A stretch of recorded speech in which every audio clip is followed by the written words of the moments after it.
ਵੇਦ ਬਾਣੀ ਜਾਂ ਗੁਰਬਾਣੀ ਪੱਕੀ ਬਾਣੀ ਹੈ।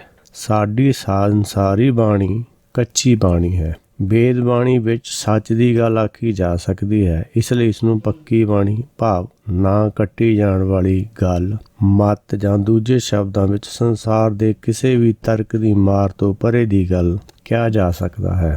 ਰਾਮਕਲੀ ਮਹੱਲਾ ਪਹਿਲਾ। ਸਿੱਧ ਗੋਸ਼ਟ। ਇਕ ਓਂਕਾਰ ਸਤਿਗੁਰ ਪ੍ਰਸਾਦ। ਸਿੱਧ ਸਭਾ ਕਰ ਆਸਣ ਬੈਠੇ, ਸੰਤ ਸਭਾ ਜੈਕਾਰੋ। ਤਿਸ ਆਗੇ ਰਹਿ ਰਾਸ ਹਮਾਰੀ, ਸਾਚਾ ਅਪਰ ਅਪਾਰੋ। ਮਸਤਕ ਕਾਟ ਧਰੀ ਤਿਸ ਆਗੇ, ਤਨ ਮਨ ਆਗੇ ਦਿਓ। ਨਾਨਕ ਸੰਤ ਮਿਲੇ ਸੱਚ ਪਾਈਏ, ਸਹਿਜ ਭਾਏ ਜਸ ਲਿਓ। ਕਿਆ ਭਵੀਏ ਸੱਚ ਸੂਚਾ ਹੋਏ, ਸਾਚ ਸ਼ਬਦ ਬਿਨ ਮੁਕਤ ਨ ਕੋਏ। ਰਹਾਓ। ਸਤਿਗੁਰੂ ਨਾਨਕ ਦੇਵ ਜੀ ਦੀ ਕਾਛੀ ਦੇ ਮਤ ਦੇ ਧਾਰਨੀ ਜੋਗੀਆਂ ਨਾਲ ਹੋਈ ਚਰਚਾ ਉਹ ਸਿੱਧ ਗੋਸ਼ਟ ਬਾਣੀ ਵਿੱਚ ਦਰਜ ਹੈ। ਜਿਹੜੇ ਸਿੱਧ ਸੀ, ਜਿਨ੍ਹਾਂ ਨੂੰ ਵਿਰਸੇ ਵਿੱਚ ਕਾਸ਼ੀ ਮਤ ਰਿਸ਼ੀਆਂ ਮੁਨੀਆਂ ਦੇ ਸਮੇਂ ਦੀ ਘੜੀ ਹੋਈ ਮਨਮਤ ਪ੍ਰਾਪਤ ਹੋਈ ਹੈ। ਭਾਵੇਂ ਇਹ ਚਰਚਾ ਸਤਿਗੁਰੂ ਜੀ ਤੋਂ ਪਹਿਲਾਂ ਭਗਤ ਕਬੀਰ ਜੀ ਨਾਲ ਵੀ ਹੁੰਦੀ ਰਹਿੰਦੀ ਸੀ, ਜਿਹੜੇ ਇਸ ਕਾਸ਼ੀ ਸ਼ਹਿਰ ਦੇ ਰਹਿਣ ਵਾਲੇ ਸਨ। ਇਸ ਚਰਚਾ ਪਿੱਛੇ ਭਗਤਾਂ ਜਾਂ ਸਤਿਗੁਰ ਸਾਹਿਬਾਨ ਦਾ ਉਦੇਸ਼ ਜੋਗੀਆਂ ਜਾਂ ਪੰਡੀਆਂ ਆਦਿ ਨੂੰ ਨੀਚਾ ਦਿਖਾਉਣ ਦਾ ਨਹੀਂ ਸੀ। ਉਹਨਾਂ ਦਾ ਉਪਦੇਸ਼ ਕੇਵਲ ਇਹਨਾਂ ਅਖੌਤੀ ਜਗਤ ਗੁਰੂਆਂ ਨੂੰ ਸੱਚ ਦੇ ਮਾਰਗ ਦਾ ਦਰਸ਼ਨ ਕਰਾਉਣਾ ਅਤੇ ਕੁਮਾਰਗ ਜਾਣ ਤੋਂ ਸਮਝਾਉਣ ਦਾ ਸੀ, ਤਾਂ ਕਿ ਜੇ ਇਹ ਆਪ ਸਮਝ ਜਾਣ ਤਾਂ ਹੀ ਅੱਗੇ ਸੰਗਤਾਂ ਨੂੰ ਸਹੀ ਉਪਦੇਸ਼ ਦੇ ਸਕਦੇ ਹਨ। ਇਸ ਉਦੇਸ਼ ਕਰਕੇ ਸਤਿਗੁਰੂ ਨਾਨਕ ਦੇਵ ਜੀ ਨੇ ਇਹਨਾਂ ਨਾਲ ਚਰਚਾ ਕੀਤੀ ਹੈ। ਕਾਸ਼ੀ ਮਤ ਦਾ ਜਨਮ ਵੇਦ ਬਾਣੀ ਨੂੰ ਗਲਤ ਅਰਥ ਦੇਣ ਦੇ ਸਿੱਟੇ ਵਜੋਂ ਹੀ ਹੋਇਆ ਸੀ। ਵੇਦ ਵਿੱਚ ਵਰਤੇ ਗਏ ਲਫ਼ਜ਼ਾਂ ਦੇ ਅਰਥ ਬਦਲ ਦਿੱਤੇ ਗਏ, ਜਿਸ ਕਾਰਨ ਸੱਚ ਦਾ ਵਿਖਿਆਨ ਕਰ ਸਕਣਾ ਹੀ ਅਸੰਭਵ ਹੋ ਗਿਆ। ਤੇ ਇਹੋ ਹੀ ਹਾਲ ਅੱਜ ਸਿੱਖ ਮਤ ਵਿੱਚ ਵੀ ਹੋਇਆ ਹੈ। ਸਿੱਖਾਂ ਨੂੰ ਵੀ ਇਹ ਭੁਲੇਖਾ ਪਿਆ ਹੋਇਆ ਹੈ। ਵੇਦ ਬਾਣੀ ਜਾਂ ਗੁਰਬਾਣੀ ਪੱਕੀ ਬਾਣੀ ਹੈ। ਸਾਡੀ ਸੰਸਾਰੀ ਬਾਣੀ ਕੱਚੀ ਬਾਣੀ ਹੈ। ਵੇਦ ਬਾਣੀ ਵਿੱਚ ਸੱਚ ਦੀ ਗੱਲ ਆਖੀ ਜਾ ਸਕਦੀ ਹੈ, ਇਸ ਲਈ ਇਸ ਨੂੰ ਪੱਕੀ ਬਾਣੀ ਭਾਵ ਨਾ ਕੱਟੀ ਜਾਣ ਵਾਲੀ ਗੱਲ, ਮਤ ਜਾਂ ਦੂਜੇ ਸ਼ਬਦਾਂ ਵਿੱਚ ਸੰਸਾਰ ਦੇ ਕਿਸੇ ਵੀ ਤਰਕ ਦੀ ਮਾਰ ਤੋਂ ਪਰੇ ਦੀ ਗੱਲ ਕਿਹਾ ਜਾ ਸਕਦਾ ਹੈ ਜਾਂ ਮੰਨਿਆ ਗਿਆ ਹੈ। ਦੂਜੇ ਪਾਸੇ ਕੱਚੀ ਬਾਣੀ ਸੰਸਾਰੀ ਭਾਸ਼ਾ, ਜਿਹੜੀ ਕਿ ਸੱਚ ਦੀ ਕਸੌਟੀ 'ਤੇ ਪੂਰੀ ਉਤਰਨ ਵਿੱਚ ਅਸਮਰਥ ਹੈ, ਵੇਦ ਬਾਣੀ ਦਾ ਹੀ ਵਿਦਵਾਨਾਂ ਦੁਆਰਾ ਵਿਗਾੜਿਆ ਹੋਇਆ ਰੂਪ ਹੈ, ਜੋ ਕਿ ਮਾਰਕੀਟ ਵਿੱਚ ਹਮੇਸ਼ਾ ਚੱਲਦਾ ਰਹਿੰਦਾ ਹੈਗਾ। ਇਹ ਪਹਿਲਾਂ ਤੋਂ ਹੁੰਦਾ ਆਇਆ ਹੈ। ਸੋ ਉਹੀ ਅੱਜ ਕੱਲ੍ਹ ਆਪਣੇ ਜਿਹੜੇ ਸਿੱਖ ਵਿਦਵਾਨ ਹਨ, ਉਹਨਾਂ ਦਾ ਹਾਲ ਵੀ ਉਹ ਸਿੱਧਾਂ ਵਾਲਾ ਹੀ ਹੋਇਆ ਹੈ।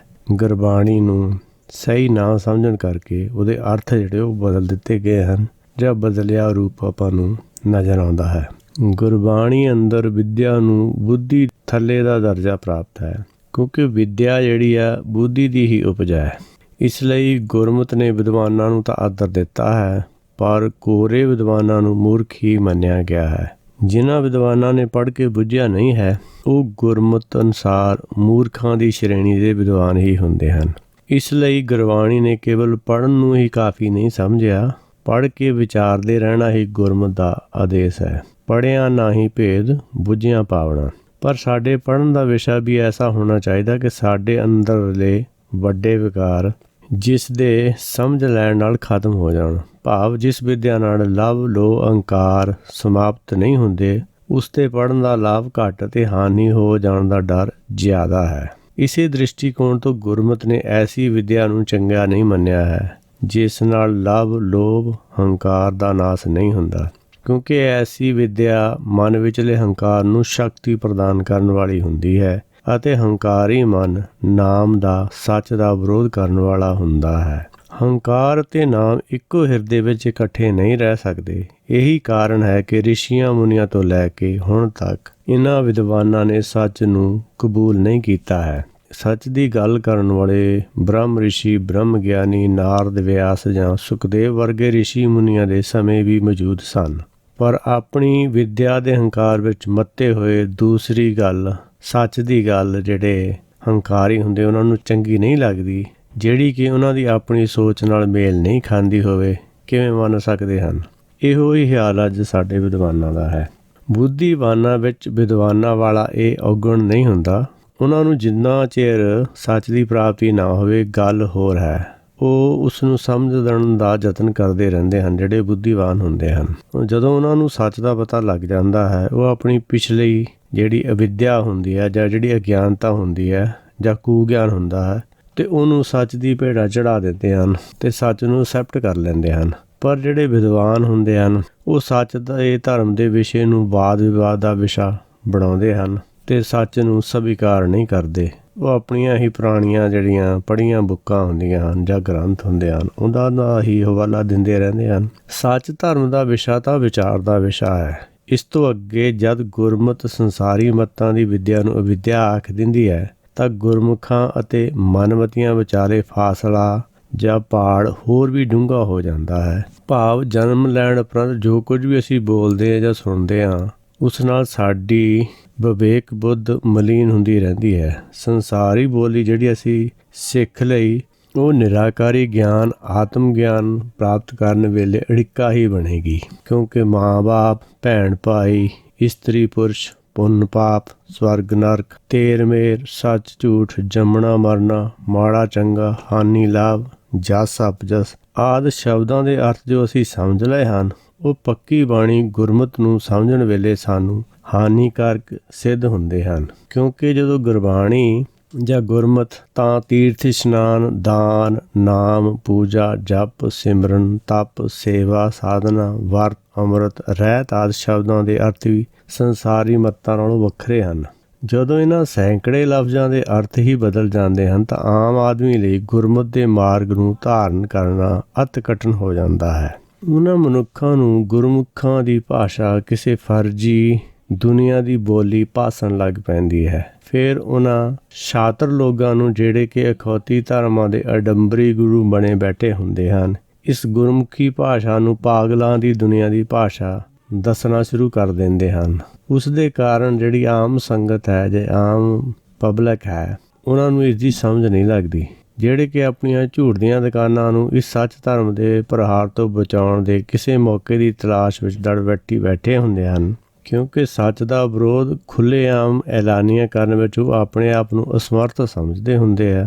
ਪਰ ਜਦੋਂ ਮੌਕਾ ਲੱਗਦਾ ਹੈ, ਫਿਰ ਉਹ ਇਹ ਕਹਿਣਾ ਸ਼ੁਰੂ ਕਰ ਦਿੰਦੇ ਤਾਂ ਗੁਰਬਾਣੀ ਪੜ੍ਹਨ ਤੋਂ ਹੀ ਰੋਕਦੇ ਹਨ। ਉਹਨਾਂ ਨੂੰ ਇਹ ਪਤਾ ਹੁੰਦਾ ਕਿ ਜੇ ਝੂਠ ਸੱਚ ਦਾ ਵਿਰੋਧ ਕਰਨ ਲਈ ਮੈਦਾਨ ਵਿੱਚ ਆ ਜਾਵੇ, ਉਸ ਦੀ ਹਮੇਸ਼ਾ ਲਈ ਮੌਤ ਹੋਇਆ ਜਾਇਆ ਕਰਦੀ ਹੈ। ਜੋਗੀਆਂ ਕੋਲ ਵੀ ਸੱਚ ਧਰਮ ਤੋਂ ਦਿਸ਼ਾਹੀਣ ਜੋਗ ਮਤ ਹੀ ਸੀ, ਜਿਸ ਦੁਆਰਾ ਕਿ ਉਹ ਲੋਕਾਂ ਨੂੰ ਰਿੱਧੀਆਂ ਸਿੱਧੀਆਂ ਦੇ ਮਾਲਕ ਹੋ ਜਾਣ ਦਾ ਪ੍ਰਚਾਰ ਕਰਦੇ ਹੀ ਆਪਣੇ ਪਿੱਛੇ ਲਾਈ ਰੱਖਦੇ ਸਨ। ਇਹੋ ਹੀ ਹਾਲ ਅੱਜ ਕੱਲ੍ਹ ਸਾਡੇ ਬਹੁਤ ਸਾਰੇ ਸਿੱਖ ਧਰਮ ਵਿੱਚ ਅਖੌਤੀ ਸੰਤ ਜਾਂ ਅਖੌਤੀ ਗੁਰਮੁਖ ਬਣੇ ਫਿਰਦੇ ਹਨ, ਅਤੇ ਉਹ ਲੋਕਾਂ ਨੂੰ ਝੂਠੀਆਂ ਗੱਲਾਂ ਕਰ ਕਰਕੇ ਆਪਣੇ ਪਿੱਛੇ ਲਾਉਣ ਦਾ ਯਤਨ ਕਰ ਰਹੇ ਹਨ। ਇਸ ਦੇ ਮੁਕਾਬਲੇ ਉੱਤੇ ਗੁਰਮਤਿ ਨੇ ਰਿੱਧੀਆਂ ਸਿੱਧੀਆਂ ਦੀ ਇੱਛਾ ਰੱਖਣ ਵਾਲਿਆਂ ਨੂੰ ਭੁੱਖੇ ਆਖ ਕੇ ਸੰਸਾਰੀ ਲੋਕਾਂ ਨਾਲੋਂ ਵੀ ਘਟੀਆ ਆਖ ਦਿੱਤਾ ਹੈ, ਅਤੇ ਇੱਕ ਨਵਾਂ ਫਰਮਾਨ ਹੁਕਮ ਜਾਰੀ ਕੀਤਾ, ਘਾਲ ਖਾਏ ਕਿਛ ਹੱਥੋਂ ਦੇ ਨਾਨਕ ਰਾਹ ਪਛਾਣੇ ਸੇ। ਭਾਵ ਜਿਹੜਾ ਆਦਮੀ ਪਰਮੇਸ਼ਰ ਦੇ ਰਸਤੇ, ਸੱਚ ਦੇ ਮਾਰਗ ਦੇ ਰਸਤੇ 'ਤੇ ਚੱਲਣਾ ਚਾਹੁੰਦਾ ਹੈ, ਉਸ ਨੂੰ ਇਸ ਰਸਤੇ ਦੀ ਪਛਾਣ ਤਦ ਹੀ ਆ ਸਕਦੀ ਹੈ ਜੇ ਉਹ ਦਸਾਂ ਨੌਹਾਂ ਨਾਲ ਧਰਮ ਦੀ ਕਿਰਤ ਕਰਕੇ ਆਪ ਛਕੇ ਅਤੇ ਕਿਸੇ ਲੋੜਵੰਦ ਨੂੰ ਵੀ ਉਸ ਵਿੱਚੋਂ ਛਕਾਵੇ। ਵਿਹਲਾ ਰਹਿ ਕੇ ਦੂਜਿਆਂ ਅੱਗੇ ਹੱਥ ਅੱਡ ਕੇ ਆਪਣੇ ਜੀਵਨ ਦੀਆਂ ਲੋੜਾਂ ਪੂਰੀਆਂ ਕਰਨ ਵਾਲੇ ਨੂੰ ਇਸ ਗੁਰਮਤਿ ਦੇ ਸੱਚ ਮਾਰਗ ਦੀ ਸੋਝੀ ਨਹੀਂ ਹੋ ਸਕਦੀ। ਜੇ ਇਸ ਗੱਲ ਨੂੰ ਸੱਚੇ ਮਨ ਨਾਲ ਕਬੂਲ ਕਰ ਲਿਆ ਜਾਂਦਾ, ਤਾਂ ਸਿੱਖੀ ਭੇਸ ਵਿੱਚ ਅੱਜ ਇਹਨਾਂ ਵਿਹਲੜ ਸੰਤਾਂ ਦੀ ਭੀੜ ਪੈਦਾ ਨਹੀਂ ਸੀ ਹੋ ਸਕਦੀ। ਜੇ ਇਹਨਾਂ ਅਖੌਤੀ ਸੰਤਾਂ ਵਿੱਚੋਂ ਕਿਸੇ ਨੂੰ ਵੀ ਸੱਚ ਦੀ ਸੋਝੀ ਹੋ ਗਈ ਹੋਵੇ, ਤਾਂ ਗੁਰਬਾਣੀ ਨੂੰ ਸੱਚੀ ਬਾਣੀ ਮੰਨ ਲੈਣ 'ਤੇ ਹੀ ਪ੍ਰਸ਼ਨ ਚਿੰਨ੍ਹ ਲੱਗ ਜਾਵੇਗਾ। ਪਰ ਗੁਰਬਾਣੀ ਤਾਂ ਤਿੰਨਾਂ ਕਾਲਾਂ ਵਿੱਚ ਸੱਚੀ ਬਾਣੀ ਹੀ ਰਹਿੰਦੀ ਹੈ। ਇਹ ਅਖੌਤੀ ਸੰਤ ਹੀ ਝੂਠੇ ਹਨ, ਕਪਟ ਭਰੇ ਹਨ, ਆਪਣੇ ਆਪ ਨੂੰ ਸੰਤ ਅਤੇ ਬ੍ਰਹਮ ਗਿਆਨੀ ਅਖਵਾ ਰਹੇ ਹਨ। ਇਸ ਲਈ ਇਹ ਸੰਤ ਵੀ ਜੋਗੀਆਂ ਵਾਂਗ ਹੀ ਜੋਗ ਮਤ ਦਾ ਪ੍ਰਚਾਰ ਕਰਕੇ ਗੁਰਮਤਿ ਨੂੰ ਢਾਹ ਲਾਉਣ ਵਿੱਚ ਲੱਗੇ ਹੋਏ ਹਨ, ਜਦ ਇਹਨਾਂ ਦੇ ਡੇਰਿਆਂ ਦਾ ਸਾਰਾ ਖਰਚਾ, ਇਹਨਾਂ ਦੀ ਐਸ਼ੋ ਇਸ਼ਰਤ ਦੇ ਸਾਰੇ ਸਾਧਨ ਗੁਰਮਤਿ ਤੋਂ ਅਣਜਾਣ ਗੁਰਸਿੱਖਾਂ ਦੇ ਜ਼ਿੰਮੇ ਹਨ। ਜੋਗ ਮਤ ਅਤੇ ਗੁਰਮਤਿ ਵਿੱਚ ਇਸ ਗੱਲ 'ਤੇ ਤਾਂ ਸਹਿਮਤੀ ਸੀ ਕਿ ਮੁਕਤੀ ਪ੍ਰਾਪਤ ਕਰਨ ਲਈ ਮਨ ਨੂੰ ਕਲਪਨਾ ਰਹਿਤ ਹੋਣਾ ਜ਼ਰੂਰੀ ਹੈ, ਜਿਸ ਲਈ ਮਨ ਨੂੰ ਆਪਣੀ ਸੁਰਤ ਨੂੰ ਸਰੀਰ ਦੇ ਅੰਦਰ ਹੀ ਸਾਚ ਸ਼ਬਦ ਨਾਲ ਜੁੜੇ ਰਹਿਣ ਦੀ ਲੋੜ ਹੈ। ਸਿੱਧਾਂ ਨਾਲ ਚਰਚਾ ਸਮੇਂ ਇਸ ਗੱਲ ਨੂੰ ਆਧਾਰ ਮੰਨ ਕੇ ਸਤਿਗੁਰੂ ਨਾਨਕ ਦੇਵ ਜੀ ਨੇ ਗੋਸ਼ਟੀ ਆਰੰਭ ਕੀਤੀ ਹੈ। ਸਿੱਧ ਗੋਸ਼ਟ ਬਾਣੀ ਦਾ ਆਧਾਰ ਸਾਚ ਸ਼ਬਦ ਬਿਨ ਮੁਕਤ ਨਾ ਕੋਏ ਹੈ। ਅੰਤਰ ਕੇਵਲ ਇਹ ਸੀ ਕਿ ਸਿੱਧ ਤ੍ਰਿਕੁਟੀ ਅੰਦਰ ਸੁਰਤ ਨੂੰ ਰੋਕ ਕੇ ਸ਼ਬਦ ਸੁਣਦੇ ਸਨ। ਤ੍ਰਿਕੁਟੀ ਵਿੱਚ ਸੁਣਨ ਵਾਲੇ ਸ਼ਬਦ ਕੰਨਾਂ ਦੁਆਰਾ ਹੀ ਸੁਣਾਈ ਦਿਆ ਕਰਦੇ ਹਨ। ਇਹ ਸ਼ਬਦ ਕਈ ਪ੍ਰਕਾਰ ਦੀਆਂ ਧੁਨਾਂ ਦਾ ਸਮੂਹ ਹੁੰਦਾ ਹੈ, ਜਿਹੜੇ ਕਿ ਸਰੀਰ ਦੀ ਮਸ਼ੀਨਰੀ ਦੇ ਕੰਮ ਕਰਨ ਤੋਂ ਪੈਦਾ ਹੁੰਦੀਆਂ ਹਨ। ਇਸੇ ਲਈ ਯੋਗੀਆਂ ਦੀ ਪਹੁੰਚ ਬਾਹਰਲੇ ਸਰੀਰ ਤੱਕ ਹੀ ਰਹਿ ਗਈ। ਸਿੱਟੇ ਵਜੋਂ ਉਹਨਾਂ ਸਰੀਰਕ ਗਿਆਨ ਦੀ ਤਾਂ ਖੋਜ ਕਰ ਲਈ, ਪਰ ਆਤਮਿਕ ਗਿਆਨ ਤੋਂ ਕੋਰੇ ਰਹਿ ਗਏ। ਗੁਰਮਤਿ ਦੇ ਧਾਰਨੀ ਭਗਤਾਂ ਸਤਿਗੁਰਾਂ ਗੁਰਮੁਖਾਂ ਨੇ ਇਸ ਬਾਹਰਲੇ ਸਰੀਰ ਵਿਦੇਹੀ ਅੰਦਰੋਂ ਗੁਪਤ ਦੇਹੀ ਮਨ ਨੂੰ ਖੋਜ ਲਿਆ, ਜਾਣ ਲਿਆ। ਉਸ ਅੰਦਰਲਾ ਜਿਹੜਾ ਸੱਚ ਸਰੂਪ ਸਾਚ ਸ਼ਬਦ ਹੁੰਦਾ ਹੈ ਨਾਲ ਜੁੜ ਕੇ ਉਸ ਵਿੱਚ ਸਮਾ ਗਏ ਅਤੇ ਉਹਨਾਂ ਨੇ ਉਹ ਸਾਰੀ ਵਿਧੀ ਵਿਸਥਾਰ ਨਾਲ ਗੁਰਬਾਣੀ ਅੰਦਰ ਦਰਜ ਕੀਤੀ, ਜਿਸ ਦੁਆਰਾ ਉਹਨਾਂ ਨੇ ਜੀਵਨ ਮੁਕਤ ਅਵਸਥਾ ਨੂੰ ਪ੍ਰਾਪਤ ਕੀਤਾ। ਗੁਰਬਾਣੀ ਅੰਦਰ ਸ਼ਬਦ ਦੇ ਅਰਥ ਸਾਡੀ ਬੋਲੀ ਨਾਲੋਂ ਵੱਖਰੇ ਹਨ। ਸੰਸਾਰੀ ਬੋਲੀ ਵਿੱਚ ਅਸੀਂ ਸ਼ਬਦ ਦੇ ਅਰਥ ਆਵਾਜ਼ ਜਾਂ ਧੁਨੀ ਤੱਕ ਹੀ ਸੀਮਿਤ ਮੰਨਦੇ ਹਾਂ, ਪਰ ਗੁਰਮਤਿ ਅਨੁਸਾਰ ਸ਼ਬਦ ਦਾ ਅਰਥ ਉਪਦੇਸ਼ ਹੁੰਦਾ ਹੈ। ਇਸ ਅਰਥ ਭੇਦ ਕਾਰਨ ਜੋਗੀ ਦਿਸ਼ਾਹੀਣ ਹੋ ਕੇ ਮੁਕਤੀ ਪ੍ਰਾਪਤ ਤੋਂ ਵਾਂਝੇ ਰਹਿ ਗਏ। ਸਾਚ ਸ਼ਬਦ ਨੂੰ ਆਧਾਰ ਮੰਨ ਕੇ ਹੀ ਸਤਿਗੁਰ ਜੀ ਨੇ ਜੋਗੀਆਂ ਨਾਲ ਮੁਕਤੀ ਪ੍ਰਾਪਤ ਹੋਣ ਦੀ ਚਰਚਾ ਕੀਤੀ। ਜਿਵੇਂ ਸ਼ਬਦ ਦਾ ਅਰਥ ਉੱਪਰ ਦੱਸਿਆ ਗਿਆ ਹੈ, ਉਸੇ ਅਨੁਸਾਰ ਸਾਚ ਸ਼ਬਦ ਦਾ ਅਰਥ ਬਣਦਾ ਹੈ ਸੱਚ ਦਾ ਉਪਦੇਸ਼। ਕਿਸੇ ਵੀ ਉਪਦੇਸ਼ਕ ਨੂੰ ਸਾਡੀ ਬੋਲੀ ਅਨੁਸਾਰ ਗੁਰੂ ਮੰਨਿਆ ਜਾਂਦਾ ਹੈ, ਪਰ ਗੁਰਬਾਣੀ ਅੰਦਰ ਦੇਹਧਾਰੀ ਮਾਨਸ ਨੂੰ ਗੁਰ ਹੀ ਮੰਨਿਆ ਗਿਆ ਹੈ। ਇਸ ਲਈ ਸੱਚ ਦਾ ਉਪਦੇਸ਼ ਦੇਣ ਵਾਲੇ ਨੂੰ ਗੁਰਬਾਣੀ ਸਤਿਗੁਰ ਮੰਨਦੀ ਹੈ। ਧੁਰ ਹਿਰਦੇ ਵਿੱਚੋਂ ਆਉਣ ਵਾਲੀ ਸੱਚ ਦੀ ਆਵਾਜ਼ ਨੂੰ ਹੀ ਗੁਰਬਾਣੀ ਅੰਦਰ ਸਤਿਗੁਰ ਦਾ ਦਰਜਾ ਪ੍ਰਾਪਤ ਹੈ। ਇਹ ਸੱਚ ਦੀ ਆਵਾਜ਼ ਸਭਨਾਂ ਦੇ ਅੰਦਰੋਂ ਆਉਂਦੀ ਹੈ, ਜਿਸ ਤੋਂ ਪਤਾ ਲੱਗਦਾ ਹੈ ਕਿ ਸਤਿਗੁਰ ਸਭਨਾਂ ਦੇ ਅੰਦਰ ਮੌਜੂਦ ਹੈ। ਗੁਰਬਾਣੀ ਨੇ ਇਹ ਵੀ ਲਿਖਿਆ ਹੈ, ਸਤਿਗੁਰ ਤੇ ਖਾਲੀ ਕੋ ਨਹੀਂ, ਮੇਰੇ ਪ੍ਰਭ ਮੇਲ ਮਿਲਾਏ। ਸ਼ਬਦ ਵਿੱਚੋਂ ਜੇ ਗਿਆਨ ਪ੍ਰਾਪਤ ਨਾ ਹੋਵੇ ਤਾਂ ਉਸ ਸ਼ਬਦ ਨੂੰ ਨਿਰਾਰਥਕ ਸ਼ਬਦ ਹੀ ਕਿਹਾ ਜਾਂਦਾ ਹੈ। ਜਿਹੜਾ ਸ਼ਬਦ ਜੋਗੀ ਸੁਣਦੇ ਸੀ ਉਹ ਸਾਰਥਕ ਹੁੰਦਾ ਤਾਂ ਉਸ ਸ਼ਬਦ ਦੁਆਰਾ ਪ੍ਰਾਪਤ ਕੀਤਾ ਗਿਆਨ ਉਹਨਾਂ ਨੇ ਲਿਖ ਦੇਣਾ ਸੀ ਜਾਂ ਦੂਸਰਿਆਂ ਨੂੰ ਸਮਝਾ ਦੇਣਾ ਸੀ। ਉਸ ਗਿਆਨ ਦੇ ਗ੍ਰੰਥ ਲਿਖੇ ਜਾ ਸਕਦੇ ਸਨ, ਜਿਵੇਂ ਕਿ ਹਿਰਦੇ ਵਿਚਲਾ ਸਾਰਥਕ ਸ਼ਬਦ ਸਾਚ ਸ਼ਬਦ ਸੁਣਨ ਵਾਲੇ ਭਗਤਾਂ ਸਤਿਗੁਰਾਂ ਤੇ ਗੁਰਮੁਖਾਂ ਨੇ ਲਿਖ ਕੇ ਸ੍ਰੀ ਗੁਰੂ ਗ੍ਰੰਥ ਸਾਹਿਬ ਜਾਂ ਆਦਿ ਗ੍ਰੰਥ ਵਿੱਚ ਜਾਂ ਪੋਥੀ ਪਰਮੇਸ਼ਰ ਵਿੱਚ ਉਹਨਾਂ ਸਾਰੀਆਂ ਲਿਖਤਾਂ ਦਾ ਸੰਗ੍ਰਹਿ ਪੇਸ਼ ਕੀਤਾ ਹੈ, ਜਿਹੜੀਆਂ ਲਿਖਤਾਂ ਉਹਨਾਂ ਨੇ ਆਪਣੇ ਆਪਣੇ ਸਮੇਂ ਲਿਖੀਆਂ ਸਨ। ਇਸ ਤੋਂ ਸਿੱਧ ਹੁੰਦਾ ਕਿ ਜੋਗੀ ਲੋਕ ਜਿਸ ਸ਼ਬਦ ਨਾਲ ਸਮਾਧੀ ਅੰਦਰ ਸੁਰਤੀ ਜੋੜਦੇ ਹਨ, ਉਹ ਕੋਈ ਮਾਇਆ ਰੂਪ ਝੂਠ ਸ਼ਬਦ ਹੀ ਸੀ, ਜਿਸ ਕਰਕੇ ਜੋਗੀਆਂ ਅੰਦਰ ਮਾਇਆ ਦੀ ਭੁੱਖ ਫਿਰ ਜਾਗ ਆਈ ਅਤੇ ਉਹ ਕੁਰਾਹੇ ਪੈ ਕੇ ਰਿੱਧੀਆਂ ਸਿੱਧੀਆਂ ਪਿੱਛੇ ਭੱਜਣ ਲੱਗੇ, ਜਿਹੜੀਆਂ ਉਹਨਾਂ ਨੂੰ ਭਵ ਸਾਗਰ ਵਿੱਚ ਹੀ ਡੋਬ ਕੇ ਮਾਰਨ ਦਾ ਕਾਰਨ ਬਣਦੀਆਂ ਹਨ। ਦੂਜੇ ਪਾਸੇ ਗੁਰਮਤਿ ਨੇ ਜਿਉਂਦੇ ਹੀ ਬਾਹਰਲੇ ਸਰੀਰ ਨਾਲੋਂ ਮੋਹ ਤੋੜ ਲੈਣ ਦਾ ਉਪਦੇਸ਼ ਹੀ ਨਹੀਂ ਦਿੱਤਾ, ਸਗੋਂ ਮਨ ਨੂੰ ਇਸ ਕਦਰ ਸੂਝਵਾਨ ਬਣਾ ਦਿੱਤਾ ਕਿ ਉਸਨੇ ਆਪਣੇ ਆਪ ਹੀ ਸਰੀਰ ਤੋਂ ਮੂੰਹ ਫੋੜ ਲਿਆ। ਜਿਹੜਾ ਗੁਰਮਤਿ ਦਾ ਸਰੂਪ ਅੱਜ ਸਿੱਖ ਸੰਗਤ ਵਿੱਚ ਪ੍ਰਚਾਰਿਆ ਜਾ ਰਿਹਾ ਹੈ, ਉਹ ਗੁਰਮਤਿ ਵਿਚਾਰਧਾਰਾ ਨਾਲ ਮੇਲ ਨਹੀਂ ਖਾਂਦਾ, ਜਿਸ ਵਿੱਚ ਸਾਰੇ ਦਾ ਸਾਰਾ ਪ੍ਰਚਾਰ ਜਿਹੜਾ ਹੈ ਉਹ ਬਾਹਰੀ ਸਰੀਰ ਦੇ ਅਰਥ ਟੁਕਾਏ ਜਾਂਦੇ ਹਨ, ਜਿਸ ਦੇ ਨਾਲ ਜਿਹੜੀ ਗੁਰਬਾਣੀ ਵਿੱਚ ਜਿਹੜੀ ਆਤਮ ਦਰਸ਼ਨ ਹਨ, ਆਤਮਾ ਦੇ ਸਰੂਪ ਨੂੰ ਜਾਣਨ ਦੀ ਸਿੱਖਿਆ ਹੈ, ਉਸ ਤੋਂ ਸੰਗਤ ਵਾਂਝੀ ਰਹਿ ਜਾਂਦੀ ਹੈ ਤੇ ਬਾਹਰੀ ਸਰੀਰ ਨਾਲ ਜੁੜ ਕੇ ਹੀ ਰਹਿ ਜਾਂਦੀ ਹੈ। ਪਿਛਲੇ ਸਮੇਂ ਤੋਂ ਜੋ ਪ੍ਰਚਾਰ ਗੁਰਦੁਆਰਿਆਂ ਦੇ ਅੰਦਰ ਜਾਂ ਬਾਹਰੀ ਸਿੱਖੀ ਦਾ ਹੋ ਰਿਹਾ ਹੈ, ਉਹ ਗੁਰਮਤਿ ਨਾਲ ਮੇਲ ਖਾਣ ਵਾਲਾ ਘੱਟ ਅਤੇ ਸਨਾਤਨੀ ਮਤ ਨਾਲ ਜ਼ਿਆਦਾ ਮੇਲ ਖਾਂਦਾ ਹੈ। ਗੱਲ ਭਾਵੇਂ ਸੁਣਨ ਵਿੱਚ ਬਹੁਤ ਕੌੜੀ ਹੈ, ਪਰ ਇਹ 100% ਸੱਚ ਹੈ। ਇਸ ਦੇ ਪਿੱਛੇ ਵੀ ਉਹਨਾਂ ਸ਼ਕਤੀਆਂ ਦੀ ਹੀ ਸਾਜ਼ਿਸ਼ ਕੰਮ ਕਰਦੀ ਹੈ, ਜਿਨ੍ਹਾਂ ਨੂੰ ਗੁਰਮਤਿ ਦਾ ਪ੍ਰਚਾਰ ਉਹਨਾਂ ਦੀ ਆਪਣੀ ਮਤ ਨੂੰ ਖਤਮ ਕਰ ਦੇਣ ਵਾਲਾ ਲੱਗਦਾ ਹੈ ਜਾਂ ਜਾਪਦਾ ਹੈ। ਮਨਮਤ ਨਾਲ ਜੁੜੇ ਹੋਏ ਲੋਕ ਗੁਰਮਤਿ ਨੂੰ ਕਿਵੇਂ ਬਰਦਾਸ਼ਤ ਕਰ ਸਕਦੇ ਹਨ?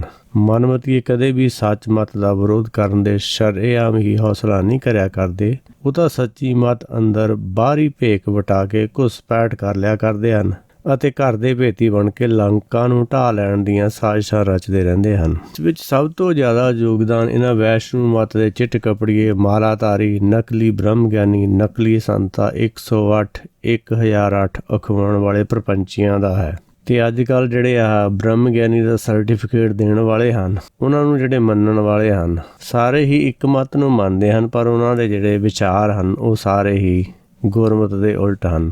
ਗੱਲ ਗੁਰਬਾਣੀ ਦੀ ਕਰਦੇ ਹਨ, ਪਰ ਧਿਆਨ ਉਹ ਕਿਤੇ ਹੋਰ ਲਾਉਣ ਦੀ ਗੱਲ ਕਰਦੇ ਹਨ।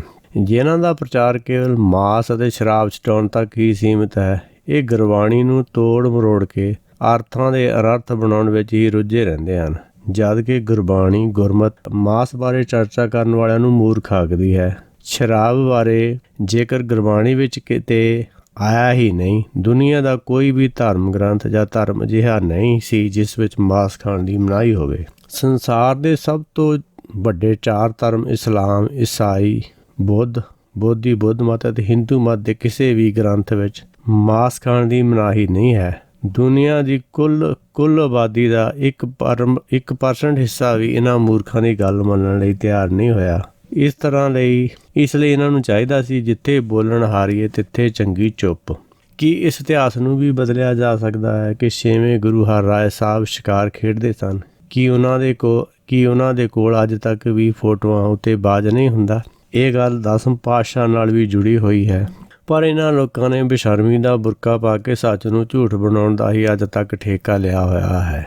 ਇਹ ਲੋਕ ਉਹੀ ਗੱਲ ਪ੍ਰਚਾਰਿਆ ਕਰਦੇ ਹਨ ਜਿਹੜੀ ਗੱਲ ਪ੍ਰਚਾਰ ਦੇ ਲਈ ਇਹਨਾਂ ਨੂੰ ਮੌਕੇ ਦੀ ਸਰਕਾਰ ਆਖੇ, ਜਦਕਿ ਸੱਚ ਧਰਮ ਦਾ ਮੇਲ ਕਦੇ ਵੀ ਮੌਕੇ ਦੀ ਸਰਕਾਰ ਦੇ ਨਾਲ ਨਹੀਂ ਹੁੰਦਾ ਤੇ ਨਾ ਹੀ ਹੋਵੇਗਾ। ਦੂਜੀ ਗੱਲ, ਗੁਰਮਤ ਦੇ ਪ੍ਰਚਾਰ ਦਾ ਸਰੂਪ ਵਿਗਾੜ ਜਾਣ ਲਈ ਜ਼ਿੰਮੇਵਾਰ ਹੈ ਉਹ ਗੁਰਮਤ ਅਤੇ ਸਾਡੀ ਬੋਲੀ ਭਾਸ਼ਾ ਵਿਚਕਾਰਲਾ ਅੰਤਰ, ਜਿਸ ਬਾਰੇ ਆਪਾਂ ਨੂੰ ਸਮਝਣਾ ਬਹੁਤ ਹੀ ਜ਼ਰੂਰੀ ਹੈ। ਗੁਰਬਾਣੀ ਅੰਦਰ ਦੀ ਗੱਲ ਕਰਦੀ ਹੈ। ਅੰਦਰ ਜਿਹੜੀ ਆਪਣੇ ਅੰਦਰ ਜੋਤ ਹੈ, ਜਾਤ ਮੈਂ ਜੋਤ, ਜੋਤ ਮੈਂ ਜਾਤਾ, ਅਕਲ ਕਲਾ ਭਰਪੂਰ ਹੈ। ਜਾਤ ਵਿੱਚ ਜਿਹੜੀ ਜੋਤ ਹੈ ਉਸ ਨੂੰ ਸਮਝਣ ਦੀ ਗੱਲ ਕਰਦੀ ਹੈ। ਅੱਜ ਤੱਕ ਦੇ ਟੀਕਾਕਾਰਾਂ ਨੇ ਬੋਲੀ ਦੇ ਇਸ ਅੰਤਰ ਵੱਲ ਧਿਆਨ ਹੀ ਨਹੀਂ ਦਿੱਤਾ। ਸਭ ਤੋਂ ਪਹਿਲੇ ਟੀਕੇ ਗੁਰਬਾਣੀ ਦੇ ਅਰਥ ਜਿਨ੍ਹਾਂ ਲੋਕਾਂ ਨੇ ਲਿਖੇ ਉਹ ਸਨਾਤਨੀ ਮਤ ਨੂੰ ਮੰਨਣ ਵਾਲੇ ਹੀ ਸਨ।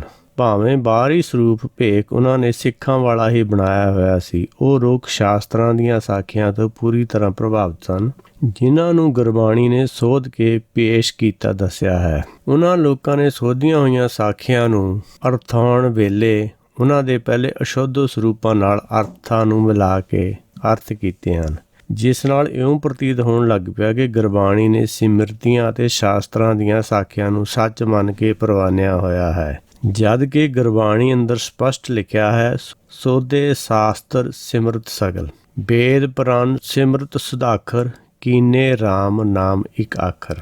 ਜਿਸ ਦਾ ਇਹ ਅਰਥ ਹੈ ਕਿ ਸਿਮਰਤ ਅਤੇ ਸ਼ਾਸਤਰ ਨੂੰ ਸੋਧ ਕੇ ਉਹਨਾਂ ਵਿਚਲੀਆਂ ਸਾਰੀਆਂ ਸਾਖੀਆਂ ਦਾ ਸਰੂਪ ਰਾਮ ਨਾਮ ਤਤ ਗਿਆਨ ਸਰੂਪ ਬਣਾ ਦਿੱਤਾ ਗਿਆ ਹੈ। ਫਿਰ ਵੀ ਕਾਸ਼ੀ ਮਤ ਦੇ ਪ੍ਰੇਮੀਆਂ ਨੇ ਗੁਰਬਾਣੀ ਵਿਚਲੇ ਸੋਧੇ ਹੋਏ ਤਤ ਗਿਆਨ ਨੂੰ ਦੁਬਾਰਾ ਪੁਰਾਣੇ ਅਰਥ ਦੇ ਕੇ ਗੁਰਮਤ ਨੂੰ ਹੀ ਕਾਸ਼ੀ ਮਤ ਸਿੱਧ ਕਰ ਦੇਣ ਵਿੱਚ ਸਫਲਤਾ ਪ੍ਰਾਪਤ ਕੀਤੀ ਹੋਈ ਹੈ। ਓਂਕਾਰ ਸਤਿਗੁਰ ਪ੍ਰਸਾਦ। ਰਾਮਕਲੀ ਮਹੱਲਾ ਪਹਿਲਾ। ਸਿੱਧ ਗੋਸ਼ਟ। ਸਿੱਧ ਗੋਸ਼ਟ ਲੇਖ ਹੇਠਾਂ ਗੁਰੂ ਨਾਨਕ ਦੇਵ ਜੀ ਦੀ ਬਾਣੀ ਰਾਮਕਲੀ ਰਾਗ ਵਿੱਚ ਸ੍ਰੀ ਗੁਰੂ ਗ੍ਰੰਥ ਸਾਹਿਬ ਜੀ ਦੇ ਪੰਨੇ 938 ਤੇ ਅੰਕਿਤ ਹੈ।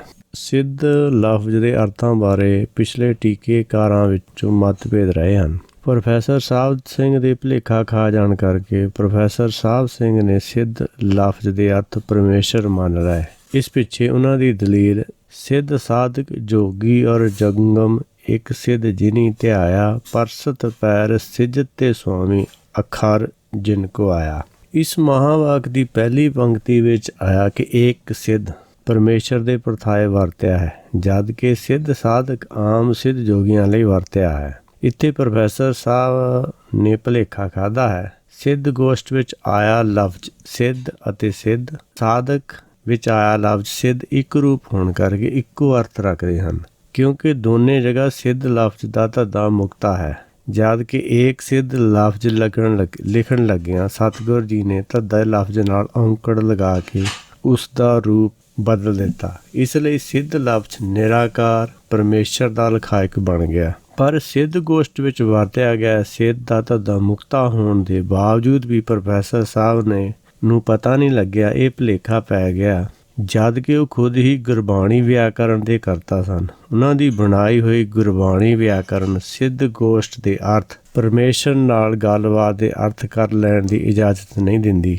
ਦੂਸਰੀ ਦਲੀਲ ਉਹਨਾਂ ਨੇ ਜੋ ਦਿੱਤੀ ਹੈ ਉਹ ਬਾਣੀ ਦੇ 33ਵੇਂ ਪਦੇ ਵਿੱਚੋਂ ਹੈ, ਨਾਮ ਰਤੇ ਸਿੱਧ ਗੋਸ਼ਟ ਹੋਏ। ਇਸ ਦਾ ਅਰਥ ਵੀ ਪ੍ਰੋਫੈਸਰ ਸਾਹਿਬ ਸਿੰਘ ਨੇ ਸਮਝਣ ਵਿੱਚ ਉਹੀ ਭੁਲੇਖਾ ਖਾਧਾ। ਇੱਥੇ ਸਿੱਧ ਲਫ਼ਜ਼ ਦਾ ਧੱਦਾ ਮੁਕਤਾ ਹੈ।